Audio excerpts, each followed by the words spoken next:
All right, so welcome. How are we doing so far this return? Good. Are we doing okay? Adjustments and all that stuff? Old habits kicking in? All right, all right, all right. That's good. All right, so I apologize yesterday. I forgot to record yesterday's session. I will do a better job of staying on top of those old pieces and all that. So, welcome, and today we'll just continue with our study of the Great Depression, and I'll give you some time to work on the impact of the Great Depression today, and want to also continue with the spotlight on Black history. And today I have Marion Wright Edelman, and so I just want to jump right into looking at her right now. Let me take down bank lights. And so with Marion Edelman, if you don't like the way the world is, you have an obligation to change it. Just do it one step at a time. You know, it seems like it always is, like we always say, you know, I'm only one person, can I make a difference? In reality, as we find throughout history, one individual, through an action of one individual, it can make a difference. And so starting with your own little world, and then who knows what it could turn into. All right, and so with her, first African-American woman admitted to the Mississippi bar. All right, that's referring to the law society, not necessarily referring to a place you go and get beverages. But first African-American woman admitted to the Mississippi bar, which is huge. All right. We're going to find in the civil rights movement, the state of Mississippi is going to be referenced a lot. Okay. She graduated from Yale Law School in 1963. That's big. Yale being one of those Ivy League schools. Attorney with the NAACP, she represented civil rights activists in the 1964 during Freedom Summer. And Freedom Summer is focusing on Voter Rights Act, all right? Getting voter rights registration, excuse me. It's going to result in the Voter Rights Act, in a Civil Rights Act as well. So, and the NAACP is really going to use the court system to create change. And so she's part of that. And moved to Washington, D.C. to continue her civil rights work with Martin Luther King Jr., Poor People's Campaign, and the Southern Christian Leadership Conference. And the Poor People's Campaign is like one of the last initiatives that Martin Luther King Jr. is going to attempt before he's assassinated. And so she's going to play an instrumental role in it, and will continue dealing with issues associated with the Poor People's Campaign. She founded the Children's Defense Fund in 1973 to advocate for poor children, children of color, and children with disabilities. The CDF has urged passage of laws that promise equal educational opportunities for all children, among other issues. So still with us today, this organization, and work to persuade Congress to overhaul foster care, support adoption, improve child care, protect children who are disabled, homeless, abused, or neglected. So she has her kind of her charge here. All right.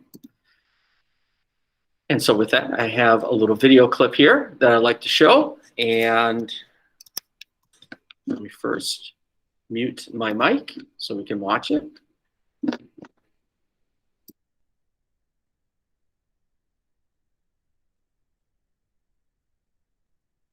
I wish that the senators would have a chance to go and just look at the empty cupboards in the Delta and the number of people who are going around begging just to feed their children. And starvation is a major, major problem now. I was called to testify in Washington.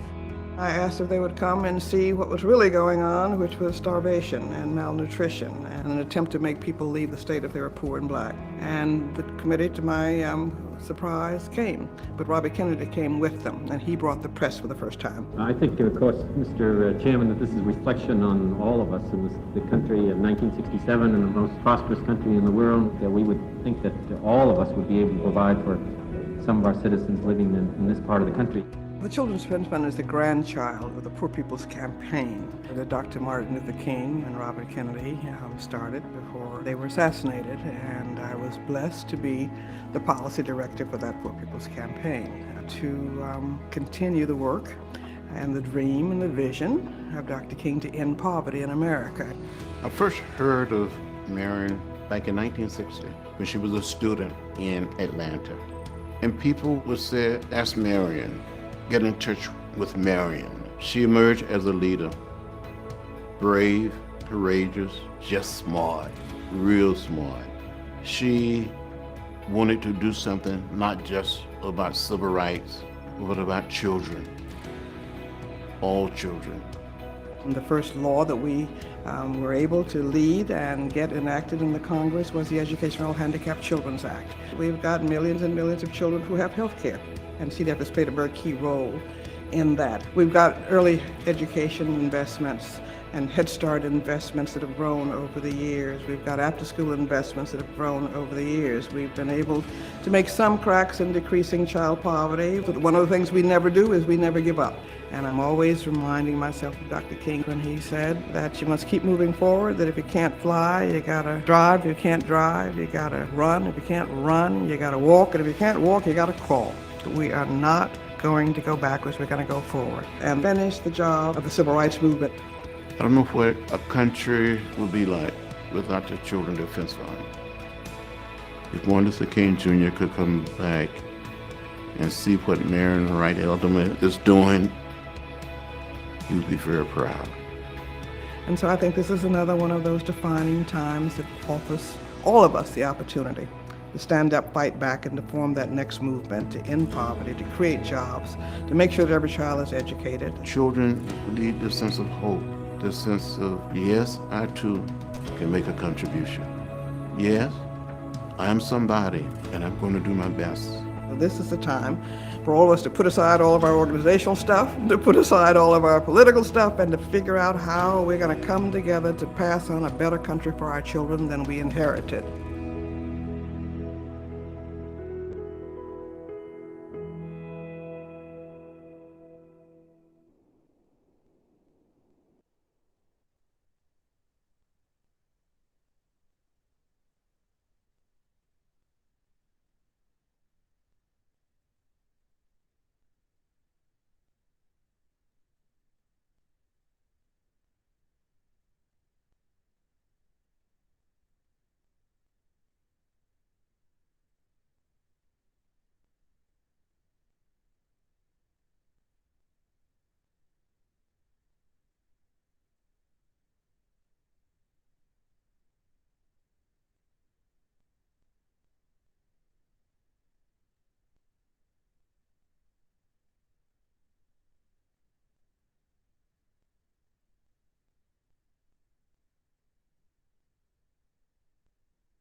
Sir, I don't know if you mean to, but you're muted on the Zoom.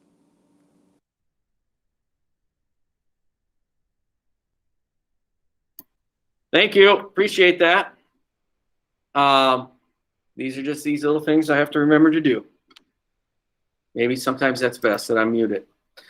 But so with her, just again showing one individual what she's capable of doing, or what a person is capable of doing, and getting others to buy into it as well.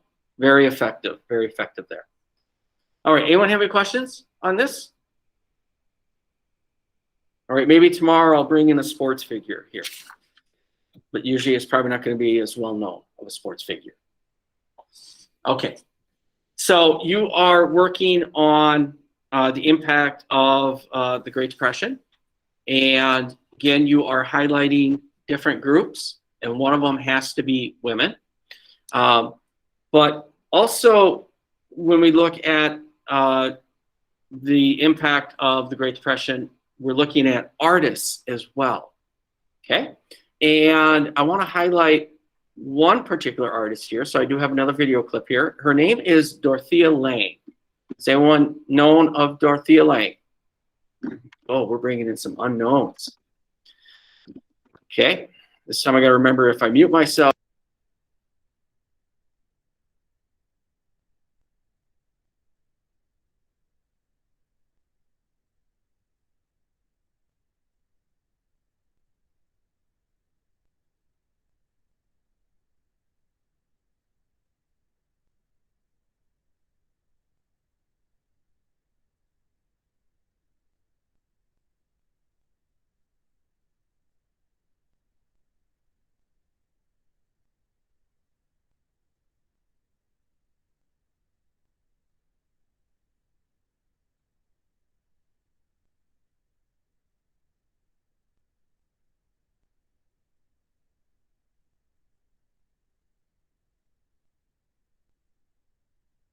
Myself.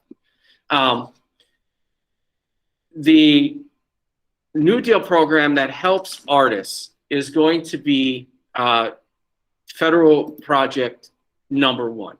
All right, federal project number one. It's going to help out artists, writers, photographers, muralists. That is going to help them out. And part of their mission is really go out and show what is happening in the United States, or highlight certain groups and focus on issues related to those groups. In many ways, they will document the time, and we still have them with us. Dorothea Lange is one of them, and Migrant Mother is probably her most famous photo of. Here you have what we sometimes called an Okie woman. Basically a farmer who lost the farm and now is looking and has become a migrant worker as a result of it. A woman, a mother with her 2 children. All right, let's watch this video clip here, getting a narrative through photography, the Great Depression. Now I will.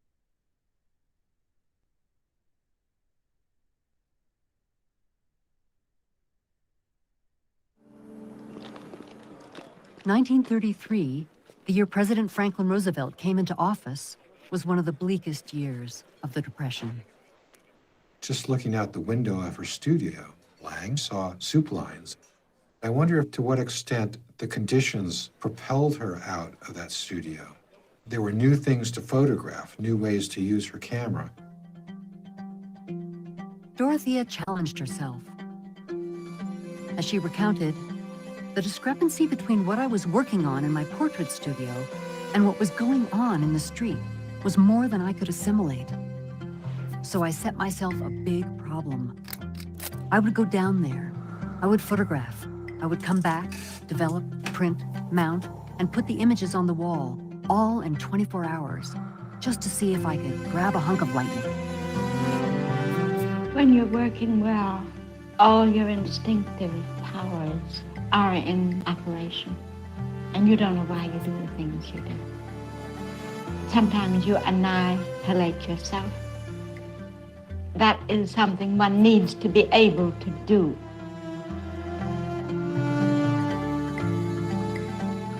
She had developed some negatives, but had accidentally left one negative undeveloped in the film holder. Sturtevant went into the darkroom to develop his own work. He develops it, brushed over to her, awed by the composition of her innovative white angel bread line.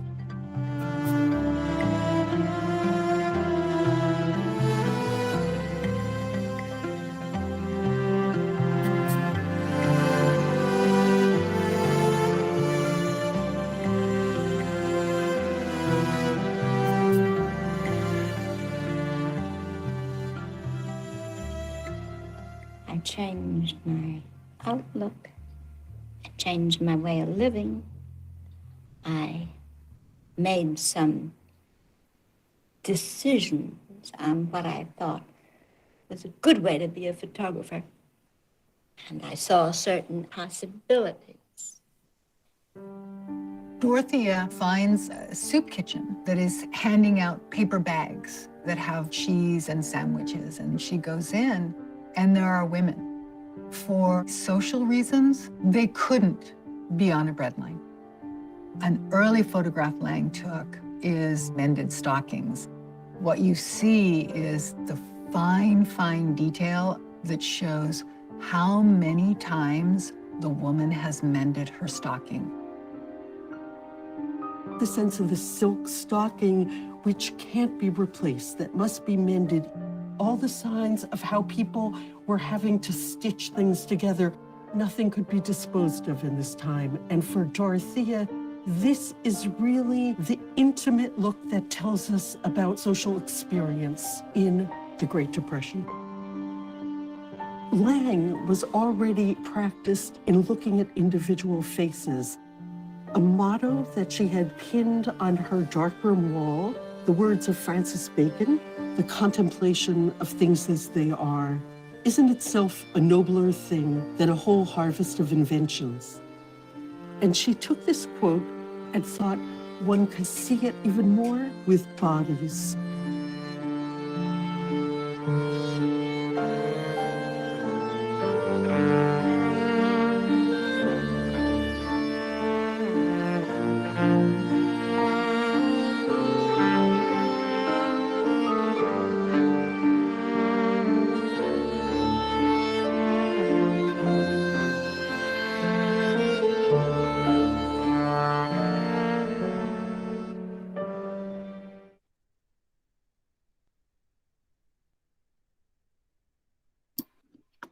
Okay, do we have any takeaways from that? Just from that little clip by what about Dorothea Lange, or anything that you've seen in those images? Any takeaways?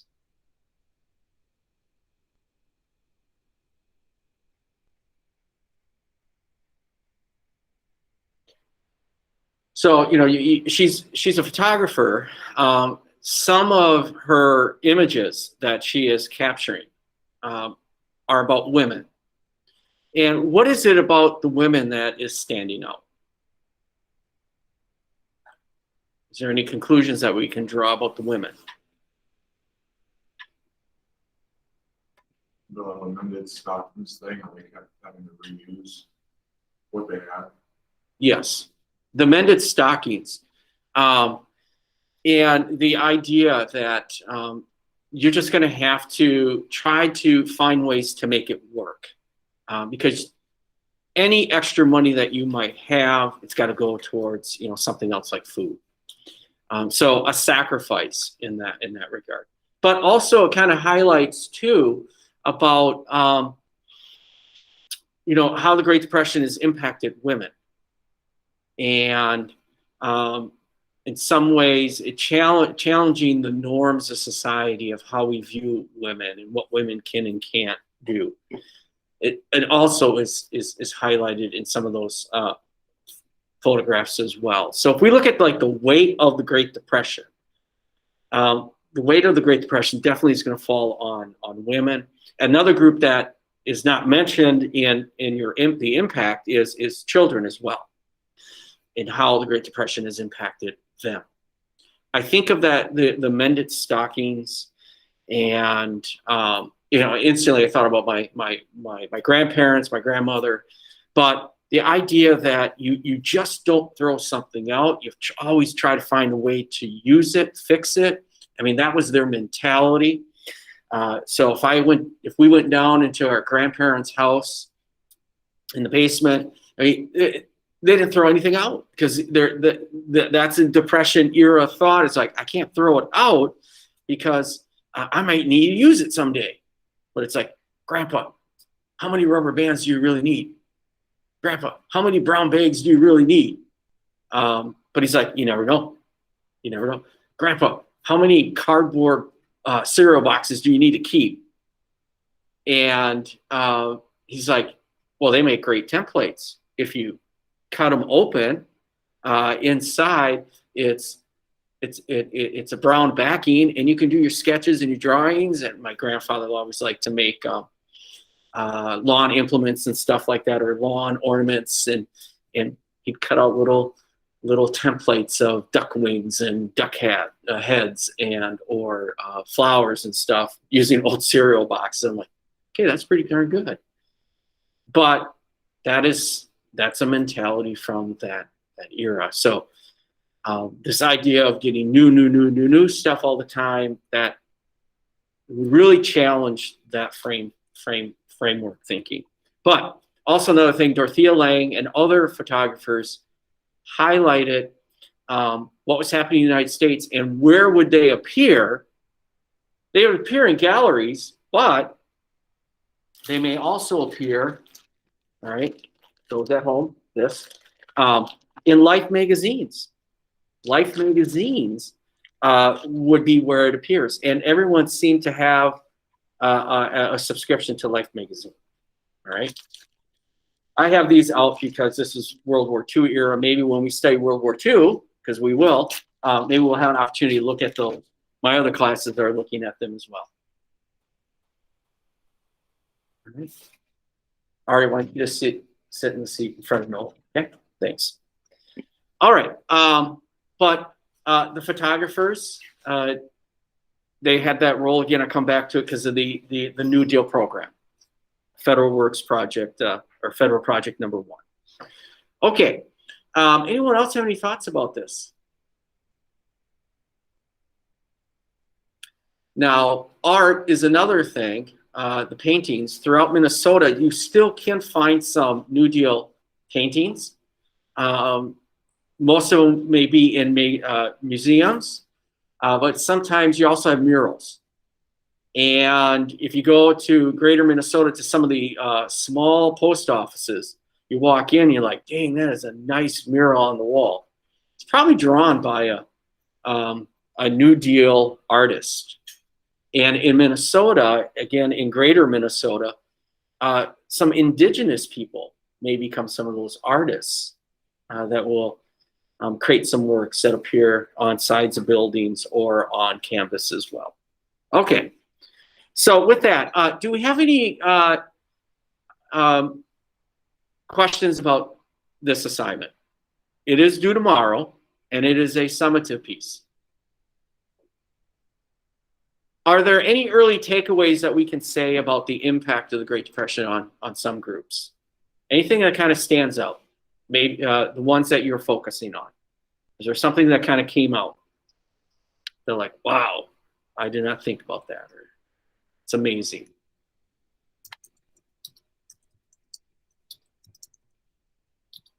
What do you got, Noah?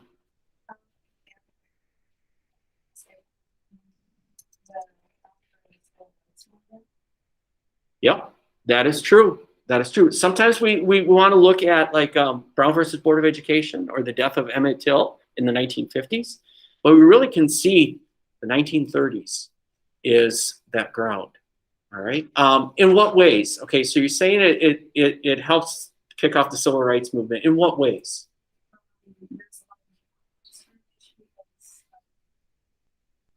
There's less jobs, so then a lot of companies were trying to hire women to see the jobs, and so then they were protesting to get jobs back, and so started those protests to have equality.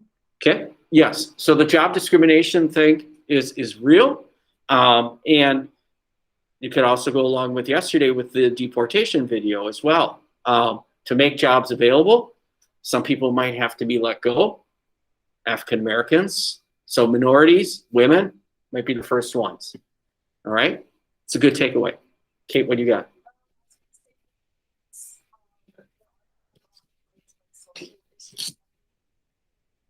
Yes. In social issues that existed, but like you said, brought light to them. Good points, good points.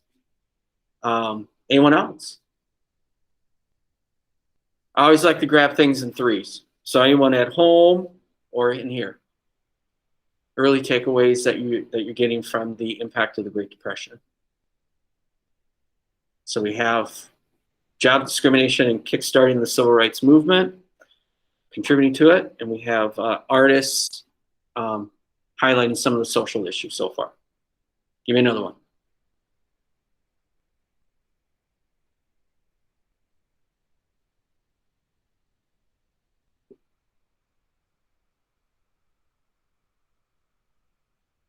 What do you got? I don't know if this is one. Just thinking about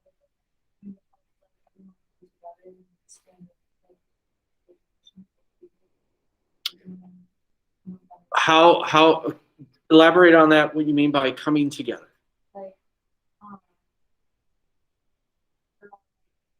the Latinx community or whatever, like they were all being the job being taken away from them, so we were all like taken together.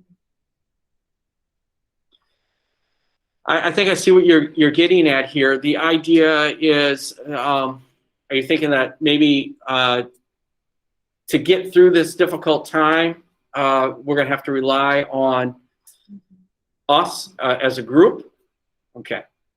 And that we can see, yes, that if we want to look for common threads throughout history of the United States, you could find that type of common thread there. And to go along with that, FDR in many ways has approached the Great Depression, as well as he will approach World War II, is like, this is our endeavor. It's going to require our action to take care of the issue at hand. So good point. Good point. Okay. So with that said now, I'm going to give you some time to continue to work on this and have success. Always reach out if you have questions or concerns. Those at home, you can stay on the Google Meet and ask questions or exit. Continue to work on this. Remember, tomorrow is when it is due. And let's have a fantastic Thursday.